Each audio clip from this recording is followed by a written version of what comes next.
দেখো দেখো, অনেক তো করেছো, এবার তো দেখতে খারাপ লাগছে নাকি? হ্যাঁ, মাননীয় স্পিকার মহোদয়, আমি প্রথমেই আপনাকে দেশের প্রাচীনতম এই যে পবিত্র হাউস, সেই হাউসের এই হাই অফিস, সেখানে নির্বাচিত হওয়ার জন্য ইউনানিমাসলি আপনাকে আমি শ্রদ্ধা জানাই, অভিনন্দন জানাই। আজকে এই 26-এর ধর্মযুদ্ধে, এটা তো মেয়ার একটা ইলেকশন ছিল না, এটা শুধুমাত্র একটা সরকার গড়ার আর নির্বাচিত হয়ে আসার ইলেকশন ছিল না, এটা ছিল ধর্মযুদ্ধ। সেই ধর্মযুদ্ধতে যারা জিতে এসেছেন আমি তাদের অভিনন্দিত করছি।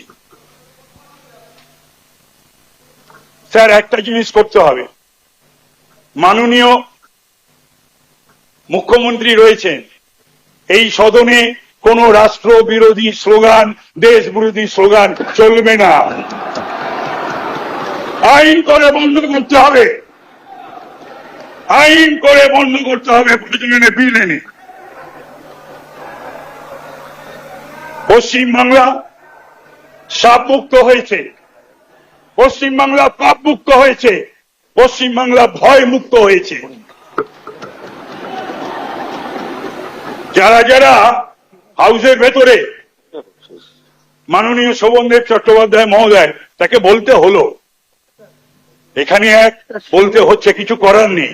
কালকে কেউ হাইকোর্টে গেছিলেন, আজকে সর্বভারতীয় তৃণমূল কংগ্রেসের সারা বাংলার দল, তার আবার সর্বভারতীয় সাধারণ সম্পাদক, সে ব্লক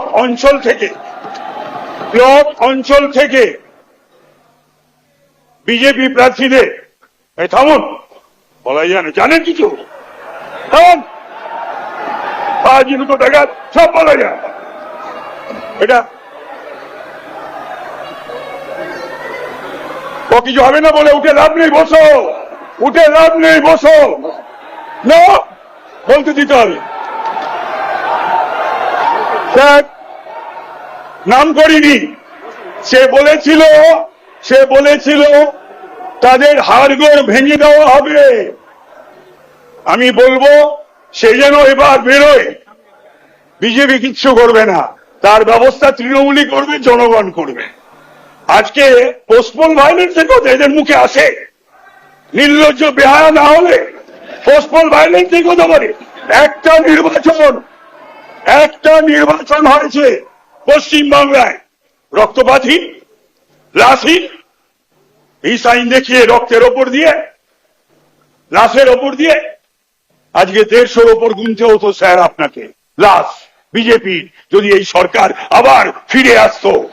150-র ওপর লাশ, ঘর বাড়ি জ্বালিয়ে দেওয়া, দোকানপাট জ্বালিয়ে দেওয়া, আর লক্ষ লক্ষ বিজেপি সমর্থক কর্মীরা বাড়ি ঘর দুয়ার পাড়া ছাড়া থাকে।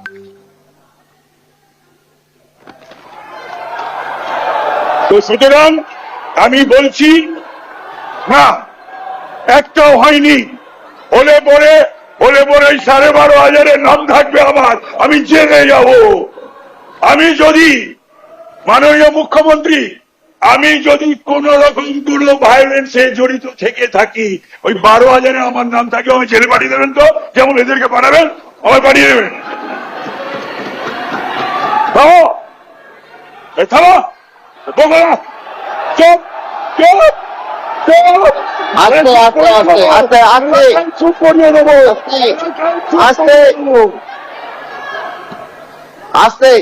তাই আমি বলবো আপনি অপেক্ষা করবেন না নবান্নের বা রাইটার্সের ফোনে, আপনি অপেক্ষা করবেন না নবান্নের বা রাইটার্সের চিরকুটে। এই অগাস্ট হাউসকে অপবিত্র করেছে, এই অগাস্ট হাউসের পবিত্রতা ফিরিয়ে আনার দায়িত্ব আপনার উপর নষ্ট হয়েছে, আপনাকে সেই দায়িত্ব পালন করতে হবে। এই বলে আমার বক্তব্য শেষ করছি। জয় শ্রীরাম, ভারত মাতার জয়। আরো খবর দেখতে সাবস্ক্রাইব করুন বাংলা হান্টের ইউটিউব চ্যানেল। বাংলা হান্টের আরো খবর দেখতে নজর রাখুন। বাংলা খবর মানেই বাংলা হান্ট।